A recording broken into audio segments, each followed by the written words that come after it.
na may bay sa tabi ng ilog. Hindi para bumili ng pandesal ng nakapaa, kundi para manguha ng kapis.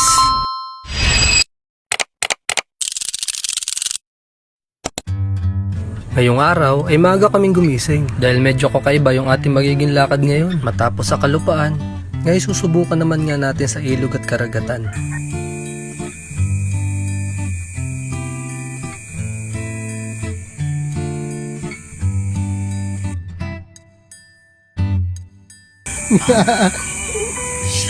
Dito inihahanda na nga ang aming sasakyang bangka. Yung walang katig nga palang gagamitin namin dito para daw mabilis at para hindi maging sagabal sakaling may suotin kami na masiskip ng mga lugar. Yun ang sabi ni tatay.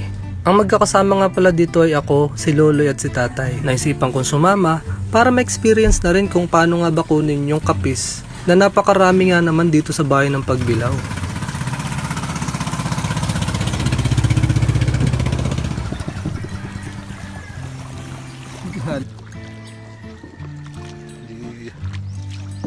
Biglang tatawa, bataray ka talaga.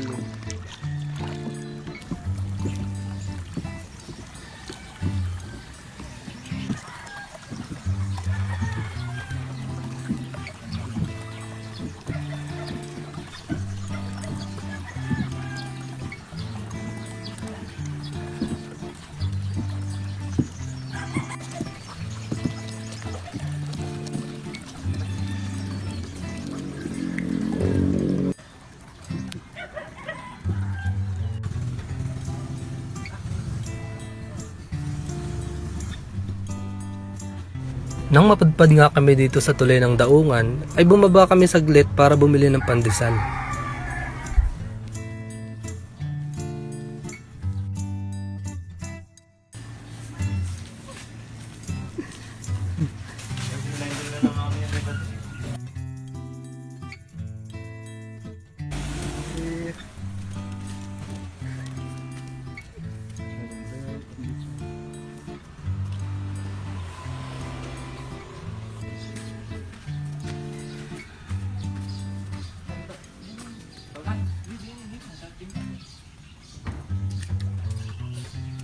At nang makabili na kami, dumiretso na nga kami sa aming pupuntahan.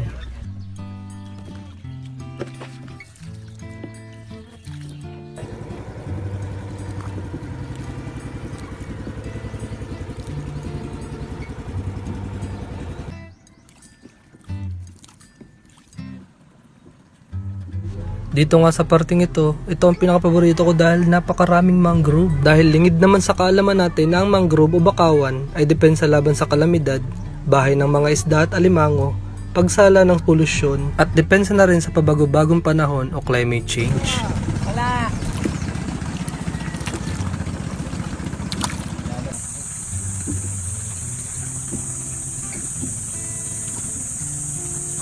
At maya-maya nga lamang itinuro din sa akin ni tatay itong farm ng mga talaba na kung saan proyekto daw ito ng munisipyo.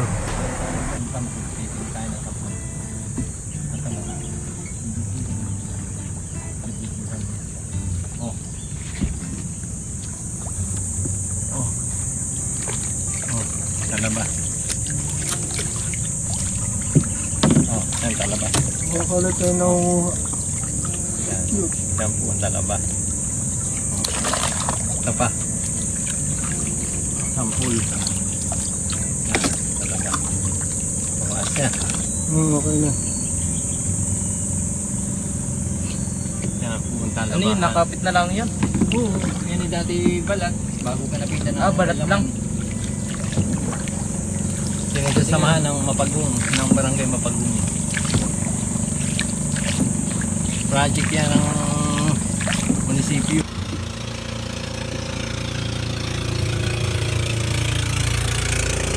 Ang dating palaisdaan. Kabilaan, dating palaisdaan. At ito nga daw ang mga palaisda na nasira na o nabulas na hindi na inayos ng mga may-ari. Madami yan, tigkabila. Hindi ko na nga lang nakuna ng video yung iba.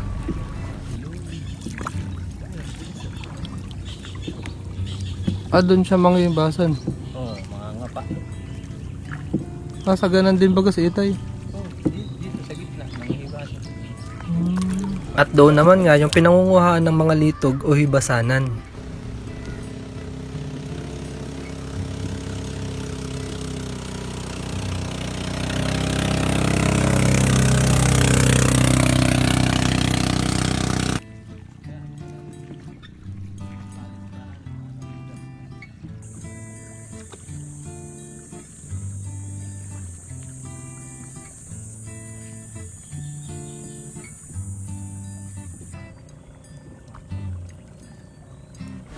At malapit na nga rin kaming makarating sa spot namin. Doon yung maraming kapis. Pero halos dyan naman sa mga paligid is marami talagang kapis kahit saan ka magpunta. Kumbaga ay dito nga lang kami sa bungad para mas malapit kami at madali kami makauwi. Kasama si Loloy.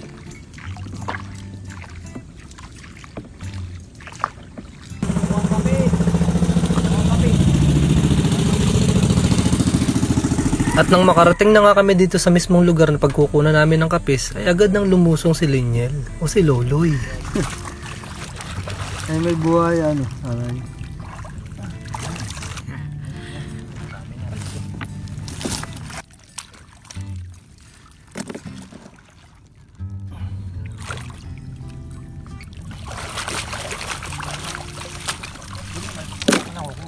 Kasi simula pa nga lang nila, isang dakot na agad ang nakuha ni tatay.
Ang tatay ko is mangingisda at yung kanyang pangingisda na nga ang naging pangkabuhayan ni tatay para kami itaguyod sa pang-araw-araw na buhay. Kaya naman hindi mapagkakaila kung bakit memoryanan ni tatay yung bawat sulok ng karagatan at ilog na ito. At nabanggit din nga ni tatay na kapag daw may nakikita siyang puno ng bakawan na maliliit, tinatanim nila pabalik para hindi naman masayang at para tumubo ulit sa mga susunod pang henerasyon.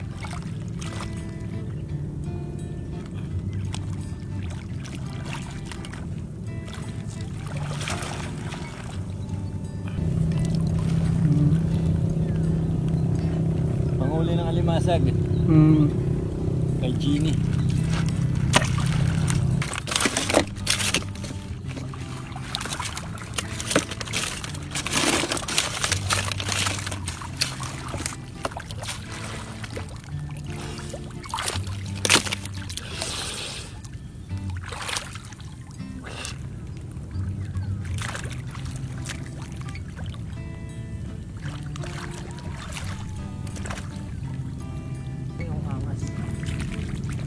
Itong lugar natin, Kalawit.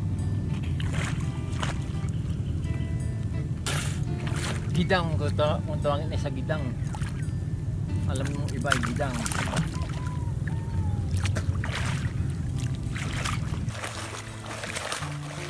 Dito na nga rin pala tinatanggalan ng burak para pag akyat sa bangka is wala na masyadong putik o linisin.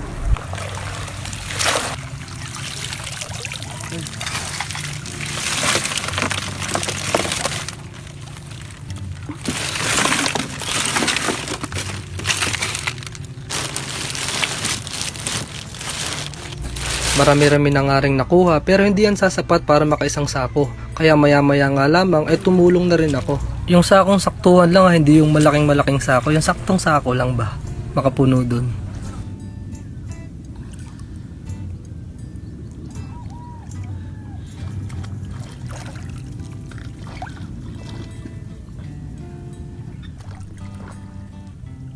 Mahirap din kasi may part na malalim, tapos may part na puro putik lang talaga siya, tapos wala kang makukuha. Tapos may part din na matalas, gawa ng sisi, kaya advisable talaga is magsuot ka ng gloves. Wala naman siguro dito, luwalo ano.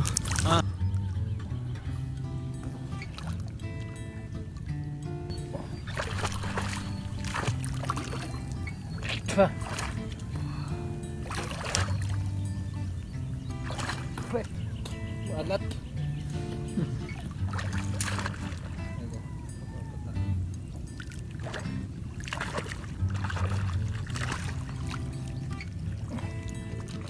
Walang laman to.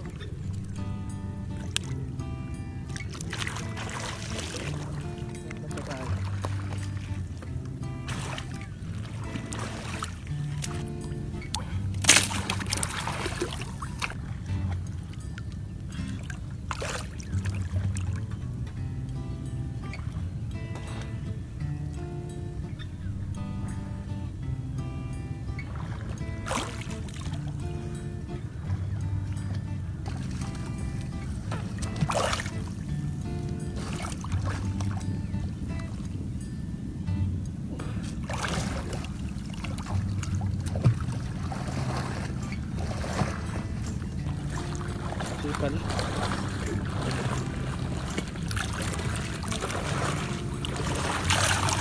Alis na ata ito. Dami pa dito. At dito ngayon, unti-unti na naming napupuno yung dulo ng bangka. Good sign dahil kapag puno na yan, ibig sabihin isang sako na. Baka may tusobra, isipin mo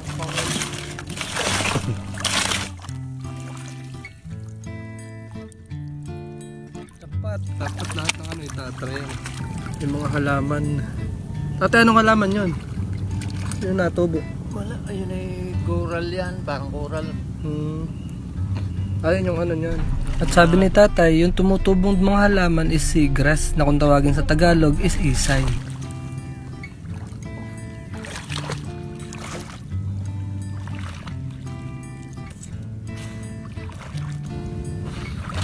Yung mga lumpiang sisi, lumpiang balingoy. Ay may buhaya.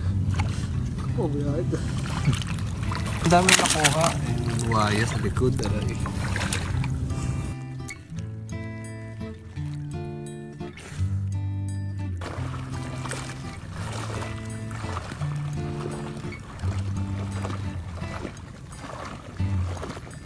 Sarap ng burak.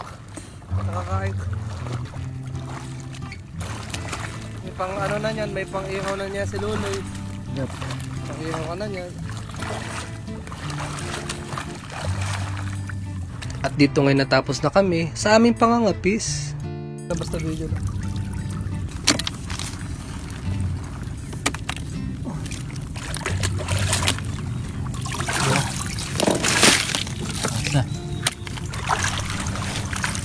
Akit na ako, akit na. Oh, bang. Yeah.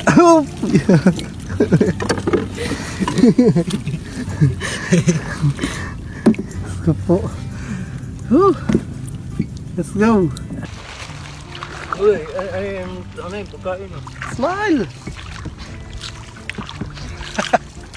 At dito nga naghahanap kami kung saan parte mababaw at doon kami kakain ng almusal. Baklad yan, mga baklad.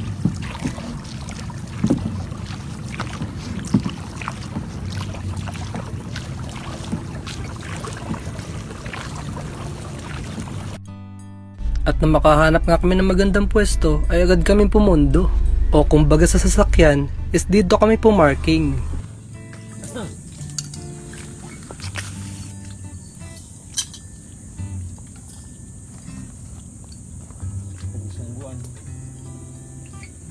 Tapos na nga kami at malinis naming iniwan ng lugar.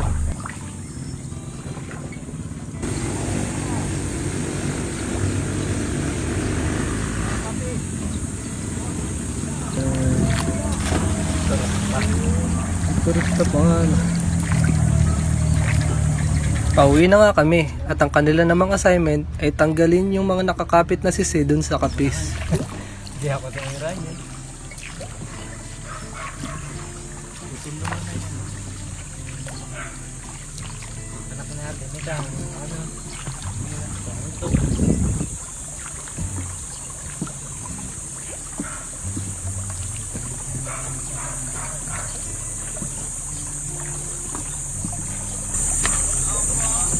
May order. Oh. Kaway, kaway. Shh. Kaway. Kaway, kaway. At matapos nga matinding lusungan, nandito na kami sa bahay. Bale, ito nga pala is order kay Itay. Kaso nagka-emergency kaya hindi na niya nakuha. Kaya kami na lang yung nanguha nila tatay.